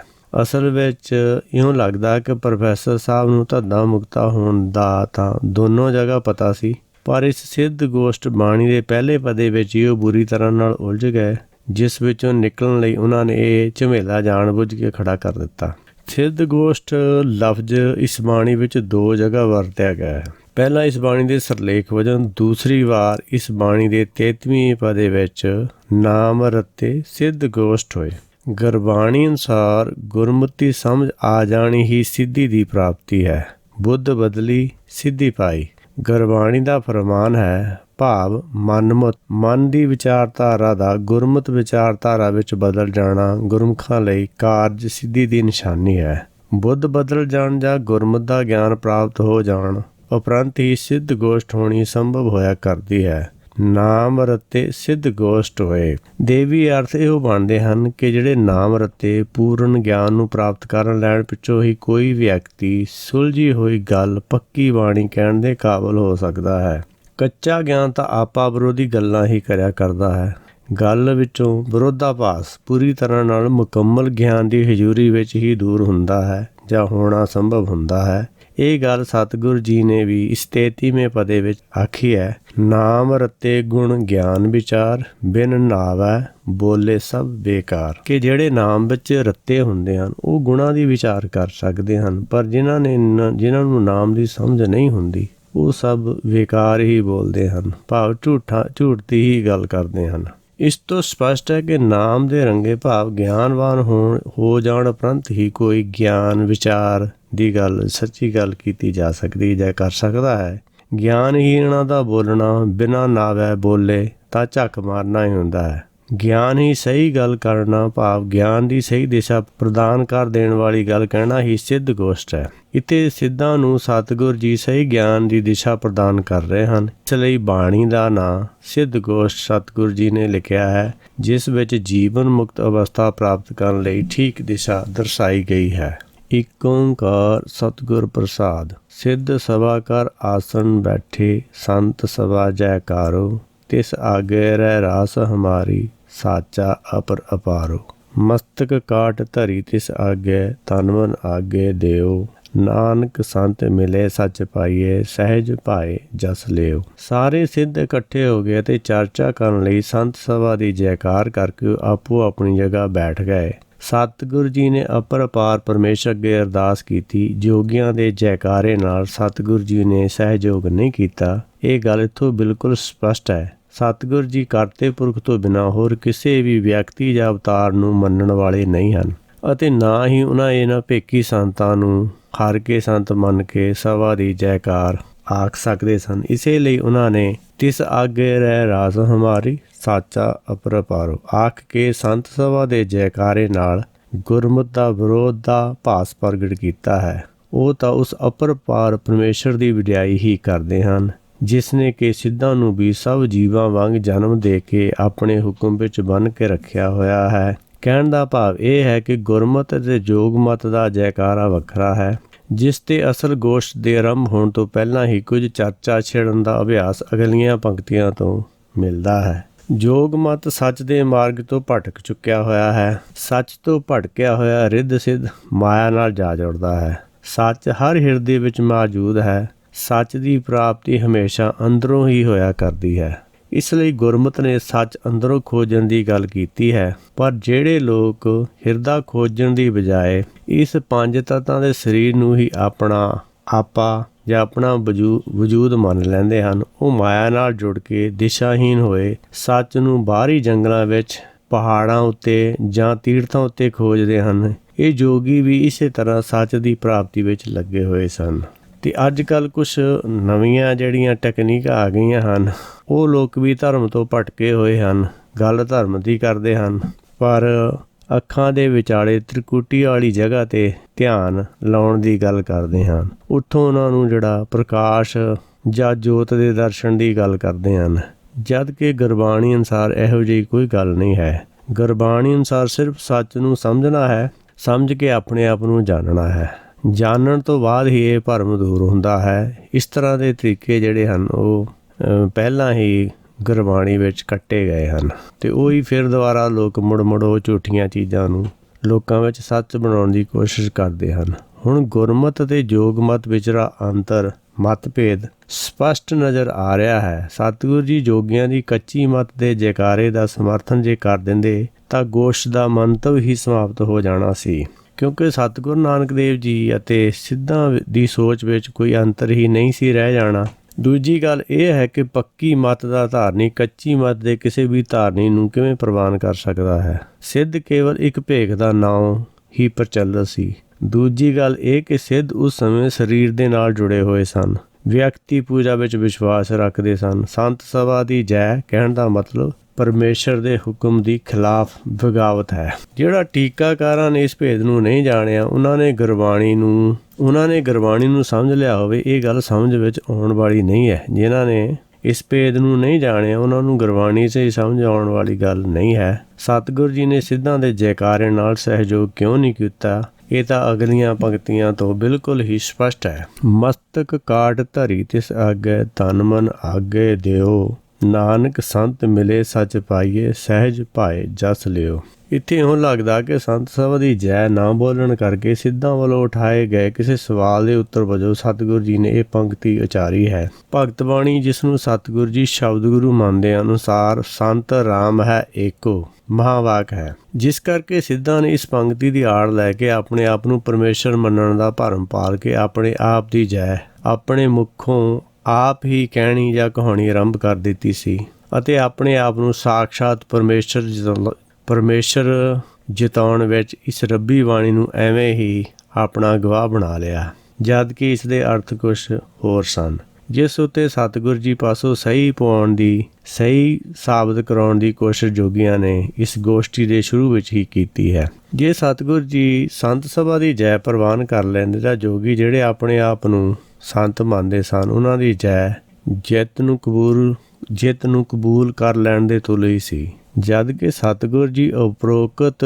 ਪੰਕਤੀਆਂ ਵਿੱਚ ਲਫ਼ਜ਼ ਸੰਤ ਨਿਰਾਕਾਰ ਦੇ ਪ੍ਰਥਾਏ ਵਰਤਦੇ ਹਨ, ਕਿਉਂਕਿ ਇੱਥੇ ਲਫ਼ਜ਼ ਸੰਤ ਦੇ ਤੱਤੇ ਅੱਖਰ ਨੂੰ ਔਂਕੜ ਲੱਗਾ ਹੋਇਆ ਹੈ। ਗੁਰਬਾਣੀ ਵਿੱਚ ਜਿੱਥੇ ਵੀ ਸਾਧ ਸਿੱਧ ਸੰਤ ਅੰਤਲੇ ਅੱਖਰ ਨਾਲ ਔਂਕੜ ਸਹਿਤ ਆਏ, ਉਹ ਸਾਰੇ ਜੋਤ ਸਰੂਪ ਨਿਰਾਕਾਰ ਦੇ ਪ੍ਰਥਾਏ ਹੀ ਵਰਤੇ ਜਾਂਦੇ ਹਨ ਜਾਂ ਵਰਤੇ ਹੋਏ ਹਨ, ਜਿਸ ਤੋਂ ਭਾਵ ਇਹ ਹੈ ਕਿ ਪਰਮੇਸ਼ਰ ਜੇ ਆਪ ਸਾਧ ਹੈ ਤਾਂ ਕੋਈ ਵਿਅਕਤੀ ਆਪਣਾ ਮਨ ਸਾਧ ਕੇ, ਇਉਂ ਕਹਿ ਲਓ ਕਿ ਆਪਣੇ ਮਨ ਦੇ ਸੁਭਾਅ ਨੂੰ ਪਰਮੇਸ਼ਰ ਦੇ ਸੁਭਾਅ ਵਰਗਾ ਬਣਾ ਕੇ ਸਾਧ ਰੂਪ ਪਰਮੇਸ਼ਰ ਵਿੱਚ ਸਮਾ ਸਕਦਾ ਹੈ। ਇਸੇ ਤਰ੍ਹਾਂ ਸਿੱਧ ਜਾਂ ਸੰਤ ਵੀ ਪਰਮੇਸ਼ਰ ਨੂੰ ਮੰਨਣ ਵਾਲੇ ਆਪਣੇ ਮਨ ਨੂੰ ਬਦਲ ਕੇ ਪਰਮੇਸ਼ਰ ਵਿੱਚ ਲੀਨ ਹੋ ਸਕਦੇ ਹਨ। ਤਿੰਨਾਂ ਹੀ ਹਾਲਤਾਂ ਵਿੱਚ ਮਨ ਦੀ ਮਤ ਨੂੰ ਬਦਲ ਕੇ ਹੀ ਪਰਮੇਸ਼ਰ ਵਿੱਚ ਭੇਦ ਹੋਇਆ ਜਾ ਸਕਦਾ ਹੈ।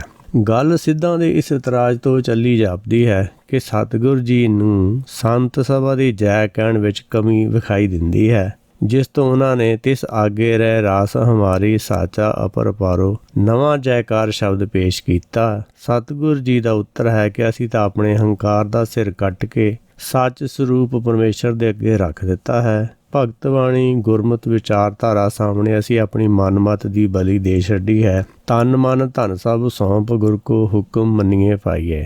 ਸੰਤ ਪਰਮੇਸ਼ਰ ਆਪ ਹੈ, ਉਸਦੇ ਮਿਲਣ ਦੀ ਨਿਸ਼ਾਨੀ ਹਿਰਦੇ ਵਿੱਚ ਸੱਚਤਾ ਪ੍ਰਗਟ ਹੋ ਜਾਣਾ ਹੈ। ਸੱਚ ਤੋਂ ਕਿਸੇ ਵੀ ਸੂਰਤ ਵਿੱਚ ਆਪਣੇ ਹੰਕਾਰ ਨੂੰ ਬਚਾਉਣ ਦੀ ਕੋਸ਼ਿਸ਼ ਨਹੀਂ ਕਰਦੇ। ਪਰਮੇਸ਼ਰ ਦੀ ਗਿਆਨ ਖੜਗ ਗੁਰਮਤਿ ਮੌਜੂਦ ਹੈ, ਇਸ ਦੀ ਕਸੌਟੀ ਤੋਂ ਅਸੀਂ ਪਿੱਛੇ ਨਹੀਂ ਹਟਦੇ। ਜੇ ਕੋਈ ਕਮੀ ਗੁਰਮਤਿ ਸਾਡੇ ਵਿੱਚ ਹੋਵੇ, ਅਸੀਂ ਉਸ ਨੂੰ ਇਸ ਗਿਆਨ ਖੜਗ ਨਾਲ ਕੱਟ ਕੇ ਅਲੱਗ ਕਰਨ ਲਈ ਤਿਆਰ ਹਾਂ।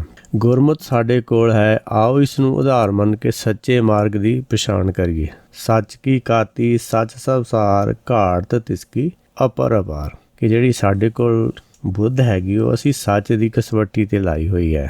ਗੁਰਮਤਿ ਸਾਡੇ ਕੋਲ ਹੈ, ਇਸ ਨੂੰ ਆਧਾਰ ਮੰਨ ਕੇ ਸੱਚੇ ਮਾਰਗ ਦੀ ਪਛਾਣ ਕਰਨੀ ਚਾਹੀਦੀ ਹੈ। ਜਿਹੜਾ ਇਸ ਗੁਰਮਤਿ ਰੂਪੀ ਗਿਆਨ ਖੜਗ ਦੀ ਧਾਰ ਅੱਗੇ ਆਪਣੇ ਹੰਕਾਰ ਦਾ ਸਿਰ ਕੱਟ ਕੇ ਦੇਵੇਗਾ, ਆਪਣਾ ਤਨ ਅਤੇ ਮਨ ਇਸ ਗਿਆਨ ਖੜਗ ਰੂਪੀ ਖੜਗ ਨਾਲ ਚੰਗੀ ਤਰ੍ਹਾਂ ਸਵਾਰ ਕੇ ਸ਼ੁੱਧ ਕਰ ਲਵੇਗਾ, ਫਿਰ ਉਸ ਨੂੰ ਸੰਤ ਪਰਮੇਸ਼ਰ ਅਵਸ਼ ਮਿਲੇਗਾ। ਸੱਚ ਦੀ ਪ੍ਰਾਪਤੀ ਹੋਏਗੀ। ਉਸ ਦੇ ਅੰਦਰੋਂ ਮਾਇਆ ਦੀ ਮੋਹ ਦੀ ਖਿੱਚ ਖਤਮ ਹੋ ਜਾਏਗੀ। ਸਹਿਜ ਗਿਆਨ ਦੀ ਖਿੱਚ ਭਾਏ ਪ੍ਰਗਟ ਹੋ ਜਾਵੇਗੀ। ਪਰਮੇਸ਼ਰ ਦਾ ਜਸ ਉਸ ਦੇ ਅੰਦਰੋਂ ਆਪ ਮੁਹਾਰਾ ਹੀ ਫੁੱਟ ਨਿਕਲੇਗਾ। ਰਿੱਧੀ ਸਿੱਧੀ ਜਾਕੋ ਫੁਰੀ ਤਬ ਕਾਹੂ ਸਿਓ ਕਿਆ ਕਾਜ, ਤੇਰੇ ਕਹਿਣੇ ਕੀ ਗਤੀ ਮੈਂ ਕਿਆ ਕਹੂੰ, ਮੈਂ ਬੋਲਤ ਹੀ ਵੱਡ ਲਾਜ। ਸਾਰੀ ਗੱਲ ਦਾ ਸਿੱਟਾ ਹੈ ਕਿ ਸਤਿਗੁਰ ਜੀ ਗੁਰਮਤ ਭਗਤ ਬਾਣੀ ਅਗਵਾਈ ਹੇਠ ਗਲਤ ਅਤੇ ਠੀਕ ਦੀ ਪਛਾਣ ਕਰਨ ਲਈ ਜੋਗੀਆਂ ਨੂੰ ਆਖ ਰਹੇ ਹਨ, ਜਿਸ ਨੂੰ ਸਵੀਕਾਰ ਕਰਨਾ ਜੋਗੀਆਂ ਦੀ ਮਜਬੂਰੀ ਸੀ, ਕਿਉਂਕਿ ਭਗਤ ਬਾਣੀ ਨੂੰ ਜੋਗੀ ਪੜ੍ਹਦੇ ਅਤੇ ਵਿਚਾਰਦੇ ਤਾਂ ਨਹੀਂ ਸਨ, ਪਰ ਇਸ ਤੋਂ ਮੁਨਕਰ ਵੀ ਨਹੀਂ ਸੀ ਹੋ ਸਕਦੇ, ਕਿਉਂਕਿ ਭਗਤ ਬਾਣੀ ਦੀ ਸੱਚਾਈ, ਇਸ ਵਿਚਲੇ ਗਿਆਨ ਦੀ ਧਾਕ ਸਾਰੇ ਲੋਕਾਂ ਉੱਤੇ ਆਪਣਾ ਡੂੰਘਾ ਅਸਰ ਰੱਖਦੀ ਸੀ, ਜਿਸ ਨੂੰ ਬ੍ਰਾਹਮਣ ਅਤੇ ਜੋਗੀ ਤੋੜ ਮਰੋੜ ਕੇ ਪੇਸ਼ ਕਰਦੇ ਸਨ। ਪਰ ਇਸ ਨੂੰ ਗਲਤ ਆਖਣ ਜਾਂ ਇਸ ਨੂੰ ਗਲਤ ਸਾਬਤ ਕਰਨ ਦੀ ਹਿੰਮਤ ਕੋਈ ਨਹੀਂ ਸੀ ਰੱਖਦਾ। ਜਿਵੇਂ ਕਿ ਹੁਣ ਵੀ ਬਹੁਤ ਸਾਰੇ ਲੋਕ ਅਜਿਹਾ ਕੁਝ ਕਰਨ ਵਿੱਚ ਯਤਨਸ਼ੀਲ ਹਨ। ਉਹ ਗੁਰਮਤਿ ਵਿੱਚ ਕੁਝ ਅਜਿਹੀਆਂ ਖਾਸ ਪੰਕਤੀਆਂ ਨੂੰ ਲੈ ਕੇ ਉਹਨਾਂ ਦੇ ਅਰਥਾਂ ਨੂੰ ਆਪਣੀ ਮੱਤ ਅਨੁਸਾਰ ਤੋੜ ਮਰੋੜ ਕੇ ਪੇਸ਼ ਕਰਦੇ ਹਨ। ਆਮ ਲੋਕਾਂ ਨੂੰ ਗੁਰਮਤਿ ਦਾ ਗਿਆਨ ਨਾ ਹੋਣ ਕਰਕੇ ਉਹ ਆਪਣੀ ਵਿਚਾਰਧਾਰਾ ਨੂੰ ਹੀ ਗੁਰਮਤਿ ਦਾ ਸਹੀ ਸਰੂਪ ਪ੍ਰਚਾਰਨ ਵਿੱਚ ਲੱਗੇ ਹੋਏ ਹਨ। ਗੁਰਮਤਿ ਨੂੰ ਨਾਲ ਲੈ ਕੇ ਚੱਲਣਾ ਉਹਨਾਂ ਦੀ ਮਜਬੂਰੀ ਇਸ ਲਈ ਹੈ ਕਿ ਗੁਰਮਤਿ ਤੋਂ ਇਲਾਵਾ ਕਿਸੇ ਵੀ ਵਿਚਾਰਧਾਰਾ ਨੂੰ ਅੱਜ ਦੀ ਦੁਨੀਆ ਸਹੀ ਨਹੀਂ ਮੰਨਦੀ। ਕਿਆ ਭਵੀਏ ਸੱਚ ਸੂਚਾ ਹੋਏ, ਸਾਚ ਸ਼ਬਦ ਬਿਨ ਮੁਕਤ ਨਾ ਕੋਏ। ਰਹਾਓ। ਸਾਚ ਸ਼ਬਦ ਬਿਨ ਮੁਕਤ ਨਾ ਕੋਏ ਮਹਾਵਾਕ ਗੁਰਮਤਿ ਵਿਚਾਰਧਾਰਾ ਹੈ। ਪੂਰੇ ਗੁਰੂ ਦੇ ਉਪਦੇਸ਼ ਸਾਚ ਸ਼ਬਦ ਤੋਂ ਬਿਨਾਂ ਮੁਕਤੀ ਦੀ ਪ੍ਰਾਪਤੀ ਨਹੀਂ ਹੋ ਸਕਦੀ। ਅਜਿਹਾ ਗੁਰਮਤਿ ਨਹੀਂ ਮੰਨਦੀ। ਗੁਰਮਤਿ ਗਿਆਨ ਮਾਰਗ ਹੈ। ਇਸੇ ਗੋਸ਼ਟੀ ਦੇ ਅੰਤਮ ਪਦੇ ਵਿੱਚ ਸਤਿਗੁਰੂ ਜੀ ਜੋਗੀਆਂ ਦੇ ਮੁਖੀ ਨੂੰ ਆਖ ਰਹੇ ਹਨ, ਸ਼ਬਦੇ ਕਾ ਨਵੇੜਾ ਸੁਣ ਤੂੰ ਔਦੂ, ਬਿਨ ਨਾਵੈ ਜੋਗ ਨਾ ਹੋਏ। ਜਿਸ ਤੋਂ ਉਹਨਾਂ ਦਾ ਇਹੀ ਭਾਵ ਹੈ ਕਿ ਅਵਧੂਤ ਜੋਗੀ। ਇਹ ਸਾਰੀ ਚਰਚਾ ਦੀ ਸਮਾਪਤੀ ਅਸੀਂ ਇਸ ਗੱਲ ਨਾਲ ਕਰਦੇ ਹਨ ਕਿ ਆਤਮ ਗਿਆਨ ਤੋਂ ਬਿਨਾਂ ਪਰਮੇਸ਼ਰ ਨਾਲ ਮਿਲਾਪ ਯੋਗ ਹੋ ਜਾਣਾ ਸੰਭਵ ਨਹੀਂ ਹੈ। ਨਾਮ ਗਿਆਨ ਦੀ ਪ੍ਰਾਪਤੀ ਪੂਰੇ ਗੁਰੂ ਦੇ ਉਪਦੇਸ਼ ਸਾਚ ਸ਼ਬਦ ਤੋਂ ਬਿਨਾਂ ਹੋਰ ਕਿਸੇ ਵੀ ਤਰੀਕੇ ਨਾਲ ਨਹੀਂ ਹੋ ਸਕਦੀ। ਸਾਚ ਸ਼ਬਦ ਬਿਨ ਮੁਕਤ ਨਾ ਕੋਏ। ਇਸ ਰਹਾਉ ਦੀ ਤੁਕ ਵਿੱਚ ਸਤਿਗੁਰ ਜੀ ਨੇ ਸਾਚ ਸ਼ਬਦ ਤੋਂ ਬਿਨਾਂ ਮੁਕਤੀ ਦੀ ਪ੍ਰਾਪਤੀ ਹੋ ਜਾਣਾ ਇਸ ਲਈ ਅਸੰਭਵ ਆਖਿਆ ਹੈ। ਅਸਲ ਵਿੱਚ ਮੁਕਤੀ ਤਾਂ ਪ੍ਰਾਪਤੀ ਲਈ ਬ੍ਰਹਮ ਗਿਆਨ ਦੀ ਹੀ ਜ਼ਰੂਰਤ ਹੈ। ਸਾਚ ਸ਼ਬਦ ਵਿੱਚੋਂ ਬ੍ਰਹਮ ਗਿਆਨ ਦੀ ਪ੍ਰਾਪਤੀ ਕੋਈ ਜੀਵ ਕਰ ਲੈਣ ਵਿੱਚ ਅਸਫਲ ਰਹਿ ਜਾਵੇ ਤਦ ਉਸ ਦੀ ਮੁਕਤੀ ਸੰਭਵ ਨਹੀਂ ਹੈ। ਇੱਥੇ ਲਿਖਿਆ ਹੈ ਇਸ ਪੰਕਤੀ ਵਿੱਚ ਬਿਨ ਸ਼ਬਦ ਅਤਿਅੰਤ ਮਹੱਤਵ ਰੱਖਦਾ ਹੈ। ਜਿਸ ਹਿਰਦੇ ਵਿੱਚ ਗੁਰ ਸ਼ਬਦ ਦਾ ਵਾਸਾ ਨਹੀਂ ਹੋ ਜਾਂਦਾ ਉਹ ਸਾਰੇ ਜੀਵ ਸਾਚ ਸ਼ਬਦ ਤੋਂ ਸੱਖਣੇ ਹਨ। ਨਿਰਾਪੁਰ ਬਾਣੀ ਦੇ ਪੜ੍ਹਨ ਜਾਂ ਸੁਣਨ ਨਾਲ ਮੁਕਤੀ ਪ੍ਰਾਪਤ ਹੋ ਜਾਵੇ ਅਜਿਹਾ ਗੁਰਮਤਿ ਨਹੀਂ ਮੰਨਦੀ। ਸਤਿਗੁਰ ਜੀ ਬਿਨ ਨਾਵੈ ਜੋਗ ਨਾ ਹੋਏ ਆਖ ਕੇ ਇਸ ਚਰਚਾ ਨੂੰ ਸਮਾਪਤ ਕਰਦੇ ਹਨ। ਕਵਨ ਤੁਮੇ ਕਿਆ ਨਾਉ ਤੁਮਾਰਾ, ਕਵਨ ਮਾਰਗ ਕਵਨ ਸੁਆਓ, ਸਾਚ ਕਹੋ ਅਰਦਾਸ ਹਮਾਰੀ, ਹਉ ਸੰਤ ਜਨਾ ਬਲ ਜਾਓ। ਕਹਿ ਬੈਸੋ ਕਹਿ ਰਹੀਏ ਬਾਲੇ, ਕਹਿ ਆਓ ਕਹਿ ਜਾਓ। ਨਾਨਕ ਬੋਲੇ ਸੁਣ ਬੈਰਾਗੀ, ਕਿਆ ਤੁਮਾਰਾ ਰਾਹੋ। ਚਰਚਾ ਦੇ ਆਰੰਭ ਵਿੱਚ ਜੋਗੀਆਂ ਨੇ ਸੰਤ ਸਭਾ ਦੀ ਜੈ ਬਾਰੇ ਸਤਿਗੁਰੂ ਜੀ ਵੱਲੋਂ ਉਸਦਾ ਵਿਰੋਧ ਕੀਤੇ ਜਾਣ ਅਤੇ ਆਪਣੇ ਵਿਰੋਧ ਨੂੰ ਸੱਚ ਦੀ ਕਸਵੱਟੀ ਉੱਪਰ ਸਹੀ ਸਾਬਤ ਕਰ ਦੇਣ ਦੀ ਕੌੜੀ ਦਵਾਈ ਵਾਂਗੂ ਪੀ ਲਿਆ। ਉਸ ਤੋਂ ਬਾਅਦ ਰਾਹੋ ਦੀ ਪੰਕਤੀ ਵਿਚਲੇ ਪ੍ਰਸ਼ਨ ਦਾ ਉੱਤਰ ਦੇਣ ਤੋਂ ਅਸਮਰਥ ਜੋਗੀ ਬੌਖਲਾਹਟ ਵਿੱਚ ਆ ਗਏ। ਇੱਕ ਬੇਚੈਨੀ ਜਿਹੀ ਜੋਗੀਆਂ ਅੰਦਰ ਫੈਲ ਜਾਣੀ ਕੁਦਰਤੀ ਸੀ। ਸਤਿਗੁਰੂ ਜੀ ਦੇ ਪ੍ਰਸ਼ਨ ਦਾ ਉੱਤਰ ਜੋਗੀਆਂ ਕੋਲ ਹੀ ਨਹੀਂ, ਇਸ ਲਈ ਉਹਨਾਂ ਵਿੱਚੋਂ ਚਰਪਟ ਨਾਉ ਦਾ ਇੱਕ ਜੋਗੀ ਚਲਾਕੀ ਤੋਂ ਕੰਮ ਲੈਂਦਾ ਚਰਚਾ ਦਾ ਰੁਖ ਬਦਲਣ ਲਈ ਆਖਣ ਲੱਗਾ ਕਿ ਤੁਸੀਂ ਆਪਣੇ ਆਪ ਨੂੰ ਕੀ ਸੱਦਦੇ ਹੋ, ਭਾਵ ਜਿਵੇਂ ਅਸੀਂ ਆਪਣੇ ਆਪ ਨੂੰ ਸਿੱਧ ਆਖਦੇ ਹਾਂ ਇਸੇ ਤਰੀਕੇ ਨਾਲ ਤੁਸੀਂ ਆਪਣੇ ਪੰਥ ਦੇ ਲੋਕਾਂ ਨੂੰ ਕੀ ਆਖਦੇ ਜਾਂ ਅਖਵਾਉਂਦੇ ਹੋ। ਤੁਹਾਡਾ ਮਾਰਗ ਕੀ ਹੈ, ਭਾਵ ਤੁਹਾਡੀ ਵਿਚਾਰਧਾਰਾ ਕੀ ਉਪਦੇਸ਼ ਦਿੰਦੀ ਹੈ ਅਤੇ ਉਸ ਵਿਚਾਰਧਾਰਾ ਦੀ ਪ੍ਰਾਪਤੀ ਦਾ ਮਨੋਰਥ ਕੀ ਹੈ। ਚਰਪਟ ਦੇ ਕਹਿਣ ਦਾ ਭਾਵ ਇਹ ਕਿ ਸਾਡਾ ਜੋਗਮਤ ਦਾ ਰਸਤਾ ਜਿਸ ਨੂੰ ਤੁਸੀਂ ਸਹੀ ਨਹੀਂ ਮੰਨਦੇ, ਫਿਰ ਸਾਨੂੰ ਸਹੀ ਮਾਰਗ ਦੱਸ ਦਿਓ। ਚਰਪਟ ਦਾ ਸਵਾਲ ਆਪਣੇ ਆਪ ਵਿੱਚ ਠੋਸ ਅਤੇ ਵਜ਼ਨਦਾਰ ਸੀ। ਅਜਿਹਾ ਕੋਈ ਆਦਮੀ ਉਸ ਸਮੇਂ ਸੰਸਾਰ ਵਿੱਚ ਨਹੀਂ ਸੀ ਅਤੇ ਨਾ ਹੀ ਜੋਗੀਆਂ ਦੀ ਜਾਣਕਾਰੀ ਅਨੁਸਾਰ ਕੋਈ ਐਸੀ ਮੱਤ ਹੀ ਸੀ ਜਿਸ ਕੋਲ ਇਸ ਸਵਾਲ ਦਾ ਤਸੱਲੀ ਬਖਸ਼ ਉੱਤਰ ਹੁੰਦਾ। ਧਰਮ ਚਰਚਾ ਦਾ ਵਿਸ਼ਾ ਉਲਝੀ ਹੋਈ ਮੱਤ ਦੇ ਲੋਕਾਂ ਲਈ ਗੋਰਖ ਧੰਦਾ ਮੰਨਿਆ ਜਾਂਦਾ ਰਿਹਾ ਹੈ। ਗੋਰਖ ਧੰਦੇ ਦਾ ਸੰਸਾਰੀ ਭਾਸ਼ਾ ਵਿੱਚ ਅਰਥ ਪਾਣੀ ਰਿੜਕਣਾ ਹੁੰਦਾ ਹੈ। ਜਿਵੇਂ ਪਾਣੀ ਰਿੜਕੇ ਤੋਂ ਕੁਝ ਵੀ ਪ੍ਰਾਪਤ ਨਹੀਂ ਹੁੰਦਾ, ਪੋਖਰ ਨੀਰ ਬੁਲੋਈਏ ਨੈਣੂ ਨਹੀਂ ਰੀਸੇ, ਕਿ ਜੇ ਆਪਾਂ ਛੱਪੜ ਦੇ ਪਾਣੀ ਨੂੰ ਬੁਲਾਉਂਦੇ ਉਹਦੇ ਵਿੱਚੋਂ ਮੱਖਣ ਭਾਵ ਤੱਤ ਗਿਆਨ ਨਹੀਂ ਮਿਲਦਾ। ਤਿਵੇਂ ਹੀ ਸੰਸਾਰੀ ਲੋਕ ਇਹ ਮੰਨਦੇ ਹਨ ਕਿ ਪਰਮੇਸ਼ਰ ਦੀ ਗੱਲ ਕਰਨੀ ਜਾਂ ਨਿਰਾਕਾਰ ਬਾਰੇ ਕੋਈ ਵਿਚਾਰ ਵਟਾਂਦਰਾ ਕਰਨਾ ਸਿਰ ਖਪਾਈ ਤੋਂ ਜ਼ਿਆਦਾ ਕੁਝ ਵੀ ਨਹੀਂ ਹੈ। ਦੋਨਾਂ ਪਾਸਿਆਂ ਤੋਂ ਅਗਿਆਨ ਬਹਿਸ ਕਰੇ ਤਾਂ ਨਤੀਜਾ ਪਾਣੀ ਰਿੜਕਣ ਵਾਲਾ ਹੀ ਨਿਕਲਿਆ ਕਰਦਾ ਹੈ। ਪਰ ਜਦ ਕਦੇ ਪੂਰਨ ਗਿਆਨ ਦੀ ਰੋਸ਼ਨੀ ਪ੍ਰਗਟ ਹੋ ਜਾਵੇ, ਭਰਮ ਦੇ ਪਰਦੇ ਦੂਰ ਕਰਕੇ ਸੱਚ ਨੂੰ ਦ੍ਰਿਸ਼ਟਮਾਨ ਕਰਵਾ ਦਿਆ ਕਰਦੀ ਹੈ। ਪੂਰਨ ਗਿਆਨ ਪਾਣੀ ਕੱਚੀ ਬਾਣੀ ਦੀ ਥਾਂ ਪੱਕੀ ਬਾਣੀ ਦਾ ਮੰਥਨ ਹੀ ਕਰਿਆ ਕਰਦਾ ਹੈ। ਪੱਕੀ ਬਾਣੀ ਹੀ ਦੁੱਧ ਸਰੂਪ ਹੁੰਦੀ ਹੈ ਜਾਂ ਦਹੀਂ ਸਰੂਪ ਹੁੰਦੀ ਹੈ। ਇਸ ਵਿੱਚੋਂ ਅੰਮ੍ਰਿਤ ਨਾਮ ਮੌਜੂਦ ਹੁੰਦਾ ਹੈ। ਇਸ ਲਈ ਜਦ ਨਿਰੋਲ ਪੱਕੀ ਬਾਣੀ ਨੂੰ ਵਿਚਾਰਿਆ ਜਾਂਦਾ ਹੈ ਤਾਂ ਅਵਸ਼ ਮੱਖਣ ਜਾਂ ਤਤਸਾਰ ਪ੍ਰਾਪਤ ਕੀਤਾ ਜਾ ਸਕਦਾ ਹੈ। ਦੱਧ ਬਲੋਈਏ ਮਾਖਣ ਰੀਸੇ, ਜੇ ਆਪਾਂ ਗੁਰਬਾਣੀ ਦੇ ਉਪਦੇਸ਼ ਦੀ ਵਿਚਾਰਧਾਰਾ ਨੂੰ ਬਿਲੋਵਾਂਗੇ, ਉਹਨੂੰ ਸਮਝਣ ਦਾ ਯਤਨ ਕਰਾਂਗੇ ਤਾਂ ਆਪਾਂ ਨੂੰ ਜ਼ਰੂਰ ਮੱਖਣ ਮਿਲੇਗਾ। ਬਸ਼ਰਤੇ ਇਹ ਕਿ ਹਰ ਕਾ ਬਿਲੋਵ ਨਾ ਬਿਲੋਵੋ ਮੇਰੇ ਭਾਈ, ਸਹਿਜ ਬਿਲੋਵੋ ਜੈਸੇ ਤਤ ਨਾ ਜਾਈ, ਕਿ ਜਿਹੜਾ ਹਰ ਕਾ ਬਿਲੋਵ ਨਾ ਪੂਰਨ ਗਿਆਨ ਦੀ ਰੋਸ਼ਨੀ ਵਿੱਚ ਸਹਿਜ ਅਵਸਥਾ ਜਾਗਰਤ ਅਵਸਥਾ ਵਿੱਚ ਬਿਲੋਇਆ ਜਾਵੇ, ਤਾਂ ਹੀ ਇਸ ਵਿੱਚੋਂ ਜਿਹੜਾ ਕਿ ਉਹਦੇ ਵਿੱਚੋਂ ਤੱਤ ਨਾ ਕਿਤੇ ਚਲੇ ਜਾਵੇ, ਜੇ ਆਪਾਂ ਜਲਦੀ ਇਸ ਦਾ ਵਿਚਾਰ ਕਰਾਂਗੇ। ਪੱਕੀ ਬਾਣੀ ਭਾਵੇਂ ਜੋਗੀਆਂ ਜਾਂ ਸਾਰੇ ਲੋਕਾਂ ਕੋਲ ਉਦੋਂ ਵੀ ਮੌਜੂਦ ਸੀ, ਪਰ ਗੁਰਮਤਿ ਵਿਚਲਾ ਤੱਤ ਗਿਆਨ ਕੋਈ ਕਿਉਂ ਨਹੀਂ ਪ੍ਰਾਪਤ ਕਰ ਸਕਿਆ? ਇਹ ਗੱਲ ਗੰਭੀਰਤਾ ਪੂਰਵਕ ਵਿਚਾਰਨਯੋਗ ਹੈ। ਜੇਕਰ ਹਰ ਕੋਈ ਇਸ ਬਾਣੀ ਨੂੰ ਵਿਦਿਆ ਦੇ ਜ਼ੋਰ 'ਤੇ ਵਿਚਾਰ ਸਕਦਾ ਹੁੰਦਾ ਤਾਂ ਫਿਰ ਗੁਰਬਾਣੀ ਵਿੱਚ ਗੁਰਕਿਰਪਾ ਲਿਖਣ ਦੀ ਕੋਈ ਲੋੜ ਸੀ। ਗੁਰਬਾਣੀ ਦਾ ਸ਼ਬਦ ਭੇਦ ਪਰਮੇਸ਼ਰ ਦੀ ਕਿਰਪਾ ਦੁਆਰਾ ਹੀ ਸਮਝ ਵਿੱਚ ਆ ਸਕਦਾ ਹੈ। ਇਹ ਗੱਲ ਪੈਰ 'ਤੇ ਇੱਕ ਵਾਰਨਿੰਗ ਵਜੋਂ, ਚੇਤਾਵਨੀ ਵਜੋਂ ਲਿਖੀ ਹੋਈ ਮਿਲਦੀ ਹੈ, ਜਿਸ ਦੇ ਮਹੱਤਵ ਨੂੰ ਨਜ਼ਰ ਅੰਦਾਜ਼ ਕਰਕੇ ਗੁਰਬਾਣੀ ਨੂੰ ਸਮਝ ਲੈਣ ਦਾ ਭਰਮ ਪਾਲ ਲੈਣਾ ਮੂਰਖਤਾ ਤੋਂ ਸਿਵਾ ਹੋਰ ਕੁਝ ਵੀ ਨਹੀਂ ਹੋ ਸਕਦਾ।